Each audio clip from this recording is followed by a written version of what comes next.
सबको जय यीशु की। प्रभु यीशु क्रिस्त में प्यारे भाइयों बहनों, नवजीवन का संदेश इस शीर्षक के अंतर्गत प्रतिदिन का ईश्वर का जीवंत वचनों को सुनने के लिए, समझने के लिए, उन वचनों के अनुसार जीवन व्यतीत करने की कृपा मांगने के लिए मैं आप सभी लोगों का हार्दिक स्वागत करता हूं।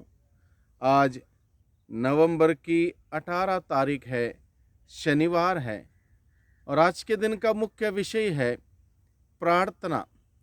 प्रभु यीशु मसीह हमें सिखाता है कि हमें प्रार्थना करनी चाहिए और नित्य प्रार्थना करनी चाहिए। कभी हिम्मत नहीं हारनी चाहिए। ईश्वर पर भरोसा रखते हुए, ईश्वर पर विश्वास रखते हुए, श्रद्धा रखते हुए निरंतर प्रार्थना के द्वारा उस ईश्वर के साथ जो हम सबों को जीवन देता है, आनंद देता है, खुशियाँ देता है, आशीष और अनुग्रह से भर देता है, उस ईश्वर के साथ जुड़े रहने के लिए प्रभु का बुलावा है।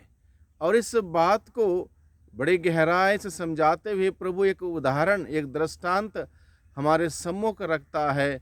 एक राजा जो किसी की ना सुनता ना मानता, ना ईश्वर तक ना सुनता मानता था, एक ऐसा व्यवहार करने वाला, ऐसा जीवन व्यतीत करने वाला राजा, जब उसकी प्रजा में से एक स्त्री न्याय की गुहार लगाते हुए उसके पास आती है, हालांकि पहले वो नहीं सुनता है, बाद में जब वो स्त्री बार बार आके तंग करती है उसको और अपनी प्रार्थना जारी रखती है कि मुझे न्याय दिलाइए, उसके उस बार बार आग्रह करने की वजह से वो राजा कहता है, भले मैं ना ईश्वर को मानता हूँ, ना ईश्वर से डरता हूँ, ना किसी की परवाह करता हूँ, फिर भी स्त्री के लिए मैं न्याय का व्यवस्था इसलिए करूँगा क्योंकि इसने मेरे पास आके अपनी प्रार्थना रखने में, अपने निवेदन प्रस्तुत करने में, अपनी ज़रूरत सामने रखने में हिचकिचाई नहीं, थकी नहीं, हारी नहीं, बल्कि बनी रही, इसलिए मैं इसकी प्रार्थना सुनता हूँ।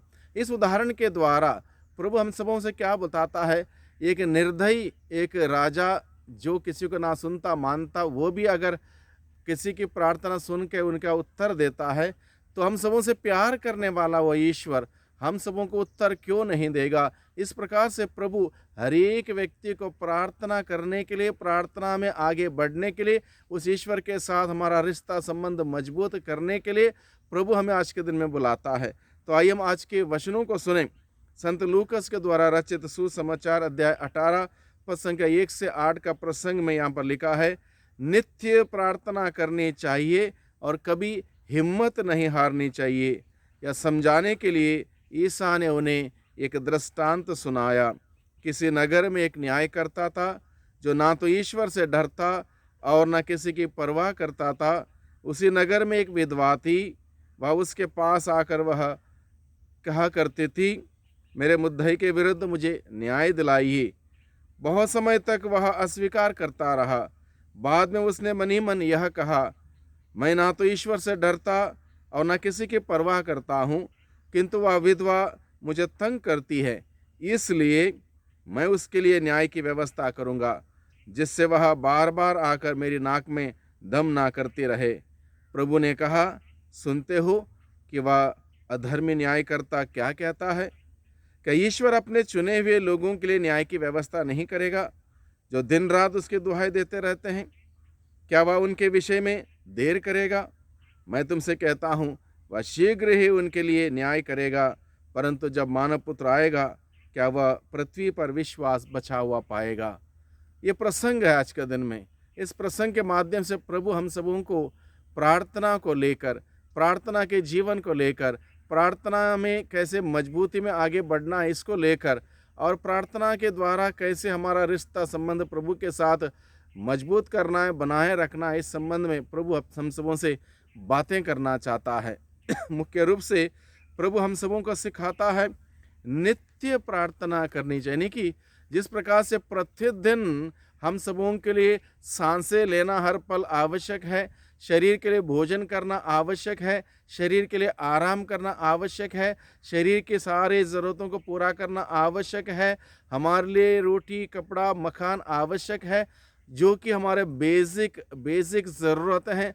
इन सबों को हम लोग बड़ी भली भांति हर दिन अपनाते हैं, और उसको प्राप्त करने के लिए लगे रहते हैं, तो उसी प्रकार से हमारी आत्मा की ज़रूरत है, वो है प्रार्थना। क्योंकि आत्मा उस परमात्मा के साथ जुड़ना चाहती है, परमात्मा के साथ एक होना चाहती है, परमात्मा में लीन होकर जीना चाहती है, जिससे मनुष्य को असली आनंद, कृपा, शांति, अनुग्रह प्राप्त होता है। इसलिए वो आत्मा की ज़रूरत है प्रार्थना। इसलिए उस प्रार्थना में बने रहने के लिए प्रभु कहता है नित्य प्रार्थना करनी चाहिए। यानी कि हम कहीं पर भी ज़रूरत पड़ गई तब आए, ऐसा नहीं। एक रिश्ता लगातार बना रहने वाला एक रिश्ता स्थापित करने के लिए प्रभु हमें बुलाता है। दूसरी बात, आज के सुसमाचार के द्वारा प्रभु हमें सिखाता है, विश्वास भरी प्रार्थना ईश्वर सुनता है। जब हम प्रार्थना करते हैं, विश्वास से प्रार्थना करें, उम्मीद से प्रार्थना करें, एक तमन्ना रखते हुए प्रार्थना करें कि मेरी प्रार्थना मेरा ईश्वर सुनता है, मेरी पुकार मेरा ईश्वर सुनता है और मुझे उत्तर देता है, मुझे उत्तर दे रहा है, उत्तर देगा। एक उम्मीद, एक विश्वास के साथ प्रार्थना करें और वो प्रार्थना ईश्वर सुनता है। तीसरी बात हम सबों के लिए आज के दिन में मनन चिंतन करने के लिए दी गई है, प्रार्थना में बने रहने पर अधर्मी राजा भी न्याय का व्यवस्था करता है। वो स्त्री व विधवा बार बार बार बार उसके पास आती है अपने निवेदन लेकर। वो अधर्मी राजा उसके निवेदन पर उसकी प्रार्थना सुनता है, उसके लिए न्याय की व्यवस्था करता है। इसलिए चौथी बात आज के दिन में मनन चिंतन करने के लिए हम सबों को दी गई है, अगर एक विधर्मी राजा इस प्रकार से प्रार्थना सुन सकता है, तो हम सबों से बेहद प्यार करने वाला वो धर्मी पिता, हम सबों का रचयिता, हम सबों का मालिक, क्या वो अपने बच्चों की प्रार्थना नहीं सुनेगा? इसलिए प्रभु कहता है नित्य प्रार्थना में लगे रहो, अपने पिता के साथ रिश्ता संबंध बनाए रखो और प्रभु से जीवन का रस प्रवाहित होगा हम में, और हम सभी हरे भरे रहेंगे, हम सभी अनुग्रहित रहेंगे, प्रभु के आशीषों से भरपूर रहेंगे। इस प्रकार का जीवन बिताने के लिए प्रभु हमें आज के दिन में बुलाता है। प्रभु के बुलाहट को स्वीकार करें और प्रार्थना में आगे बढ़ने के लिए प्रभु से हम प्रार्थना का वरदान मांगे। प्रार्थना इतना आसान नहीं है। प्रार्थना शब्द आसान है, बोलना आसान है, सुनना आसान है, लेकिन प्रार्थना करना आसान नहीं। किसी से कहें आधा घंटा प्रार्थना में बैठ जाओ, लोगों को पता नहीं आधा घंटा करना क्या है, इधर उधर देख के समय बिताते हैं, घड़ी देखते हैं, चलो आधा घंटा हो गया प्रार्थना। नहीं, प्रार्थना एक रिश्ता है। वो रिश्ता आनंद का रिश्ता, ईश्वर के साथ समय बिताने में जो हम समय बिताते हैं, बैठते हैं, वो एक रिश्ता, ऐसा अनुभव देने वाला रिश्ता, प्यार का रिश्ता, आनंद का रिश्ता, वो हम सबों को आशीषों से भरने वाला वो रिश्ता, कृपाओं से भरने वाला वो रिश्ता। और जो समय हम बिताते हैं उसमें हमारा जीवन में परिवर्तन आता है, जीवन में आशीष आती है, बरकत आती है। एक ऐसा रिश्ता बनाए रखने के लिए प्रभु हमें आज के दिन में बुलाता है। प्रभु को धन्यवाद दे इस संदेश के लिए और प्रभु से प्रार्थना करें। सर्वशक्तिमान पिता परमेश्वर, धन्यवाद देते हैं आज के दिन के लिए, आज के वचनों के लिए।